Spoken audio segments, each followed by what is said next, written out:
அது நீங்க நீங்க திமுகவுக்கு வக்காலத்து வாங்கினதுக்காக கேட்கிற கேள்விக்கெல்லாம் நான் பதில் சொல்ல முடியாது.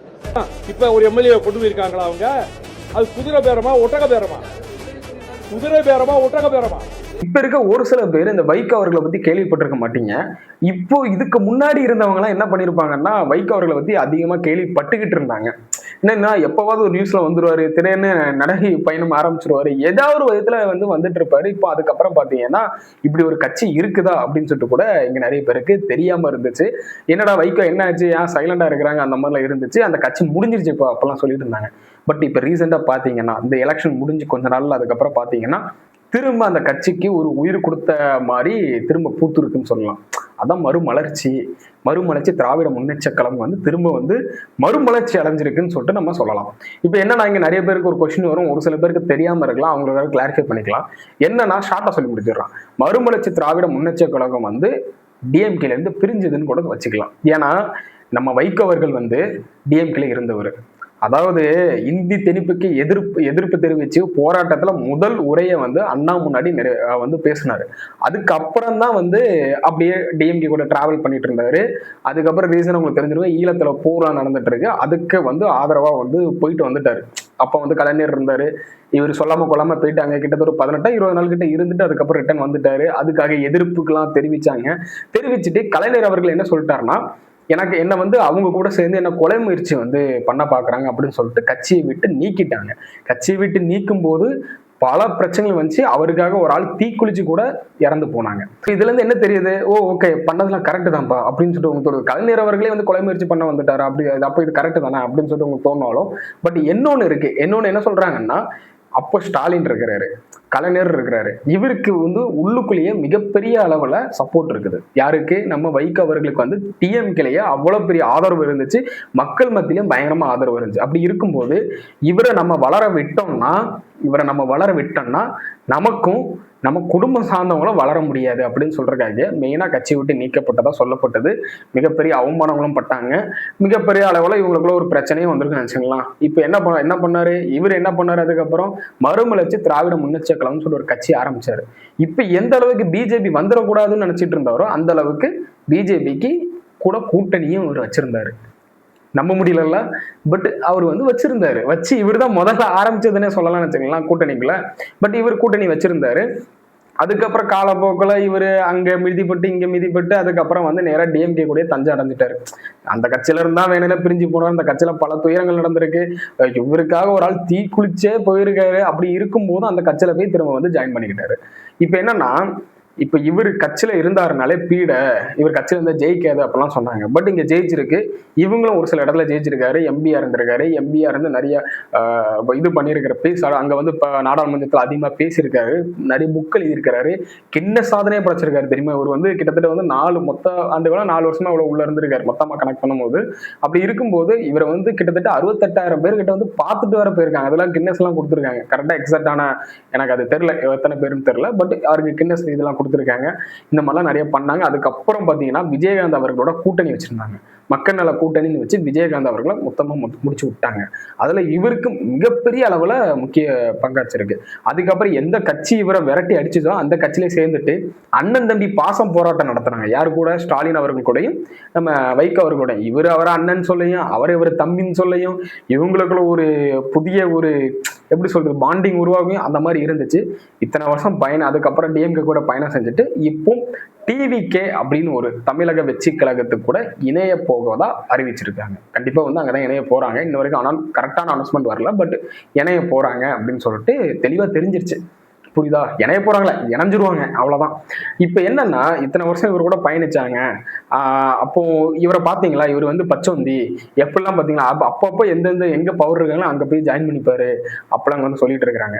இங்க மறுமலர்ச்சி திராவிட முன்னேற்ற கழகம் மக்களுக்காக போராடி மக்களுக்காக பேசின கழகம் என்ன ஆகி போச்சுன்னா, ஒரு காலத்துல அவங்க தொண்டர்களுக்குள்ளேயும் அவங்களுக்குள்ள நிர்வாகிகளையும் என்ன ஆகி போச்சுன்னா, இவர் சம்மந்தம் இல்லாம இவர் எல்லாத்துக்கும் போராட்டம் நடத்துறாரு, எந்த திட்டங்களையும் வர விட மாட்டேங்காரு.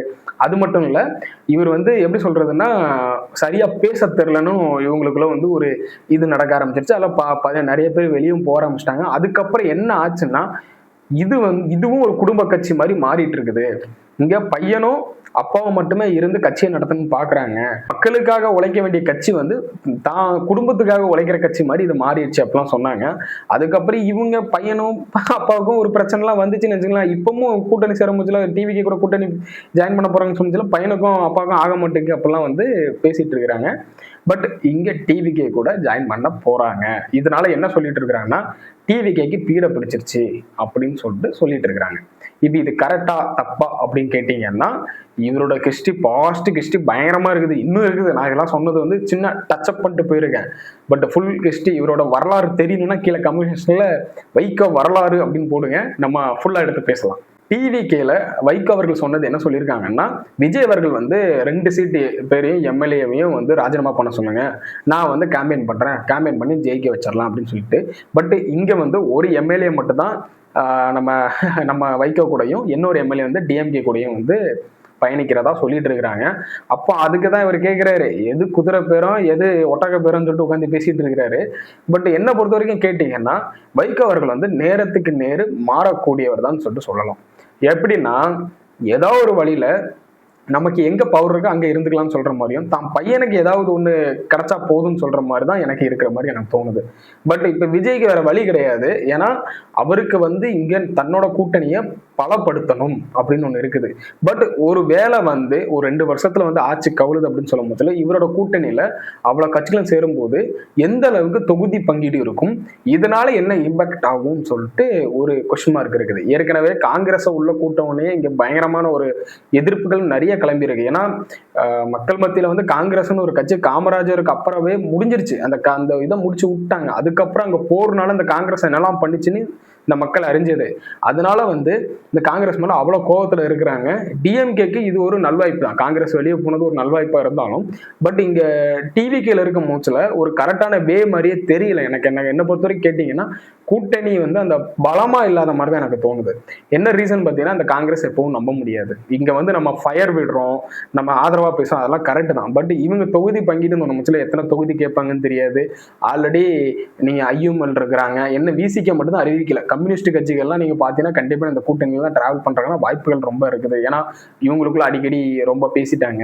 அப்படின்னு இருக்கும்போது இவங்களுக்குள்ள நான் டிஎம்கேல எனக்கு 2 சீட்டு 5 சீட்டு தான் கொடுத்துருக்காங்க, இப்போ உங்க கட்சிகளை வரும்போது எனக்கு எக்ஸ்ட்ரா சீட்டுக்கு தாங்கன்னு கேட்பாங்க. இப்போ இவங்களுக்காகவே கிட்டத்தட்ட வந்து எனக்கு தெரிஞ்சு ஒரு 70-80 தொகுதி ஒதுக்க வேண்டிய சுச்சுவேஷன் தள்ளப்படுவாங்களோன்னு எனக்கு தோணுது.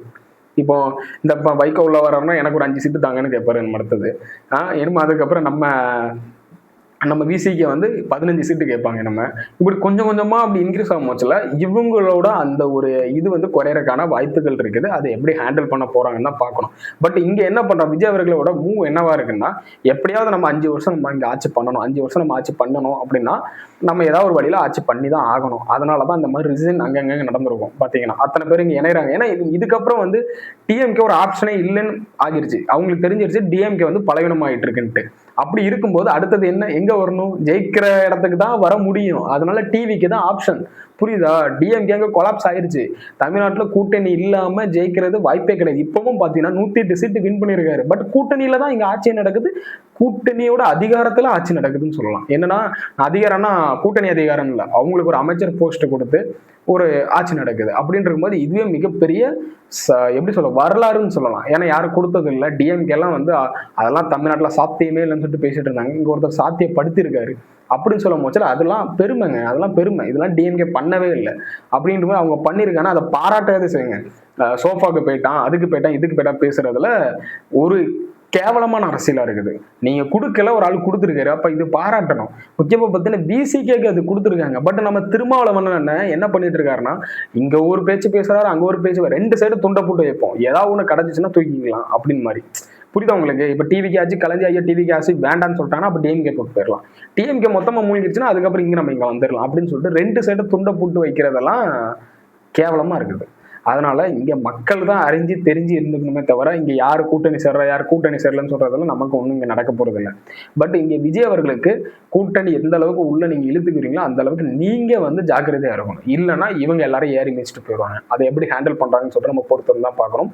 வைகோ அவர்கள்லாம் சும்மா நினைக்காதீங்க, அவர்லாம் வந்து பேச ஆரம்பிச்சாருன்னு வச்சுக்கலாம், அந்த அளவுக்கு உட்கார்ந்து நின்று பேசுவார். 3 மணி நேரம் நின்று பேசினாலும் பேச ஆரம்பிச்சிருவாரு.